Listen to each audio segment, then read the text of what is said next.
Genèse 39. On fit descendre Joseph en Égypte, et Potiphar, officier de Pharaon, chef des gardes, égyptien, l'acheta des Ismaélites qu'il y avait fait descendre. L'Éternel fut avec lui, et la prospérité l'accompagna, il habitait dans la maison de son maître, l'Égyptien. Son maître vit que l'Éternel était avec lui, et que l'Éternel faisait prospérer entre ses mains tout ce qu'il entreprenait. Joseph trouva grâce aux yeux de son maître, qui l'employa à son service, l'établit sur sa maison, et lui confia tout ce qu'il possédait. Dès que Potiphar lui établit sur sa maison et sur tout ce qu'il possédait, l'Éternel bénit la maison de l'Égyptien, à cause de Joseph, et la bénédiction de l'Éternel fut sur tout ce qui lui appartenait, soit à la maison, soit au champ. Il abandonna aux mains de Joseph tout ce qui lui appartenait, et il n'avait avec lui d'autre soin que celui de prendre sa nourriture. Or, Joseph était beau de taille et beau de figure.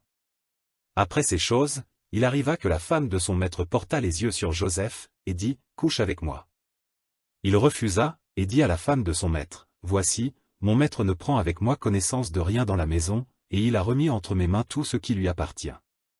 Il n'est pas plus grand que moi dans cette maison, et il ne m'a rien interdit, excepté toi, parce que tu es sa femme. Comment ferais-je un aussi grand mal et pécherais-je contre Dieu ?» Quoiqu'elle parlât tous les jours à Joseph, il refusa de coucher auprès d'elle, d'être avec elle. Un jour qu'il était entré dans la maison pour faire son ouvrage, et qu'il n'y avait là aucun des gens de la maison, elle le saisit par son vêtement, en disant, « Couche avec moi. » Il lui laissa son vêtement dans la main, et s'enfuit au dehors. Lorsqu'elle vit qu'il lui avait laissé son vêtement dans la main, et qu'il s'était enfui dehors, elle appela les gens de sa maison, et leur dit, « Voyez, il nous a amené un Hébreu pour se jouer de nous. Cet homme est venu vers moi pour coucher avec moi, mais j'ai crié à haute voix. Et quand il a entendu que j'élevais la voix et que je criais, il a laissé son vêtement à côté de moi et s'est enfui dehors. » Et elle posa le vêtement de Joseph à côté d'elle, jusqu'à ce que son maître rentrât à la maison. Alors elle lui parla ainsi, « L'esclave hébreu que tu nous as amené est venu vers moi pour se jouer de moi. Et comme j'ai élevé la voix et que j'ai crié, il a laissé son vêtement à côté de moi et s'est enfui dehors. » Après avoir entendu les paroles de sa femme, qui lui disait, « Voilà ce que m'a fait ton esclave. » Le maître de Joseph fut enflammé de colère.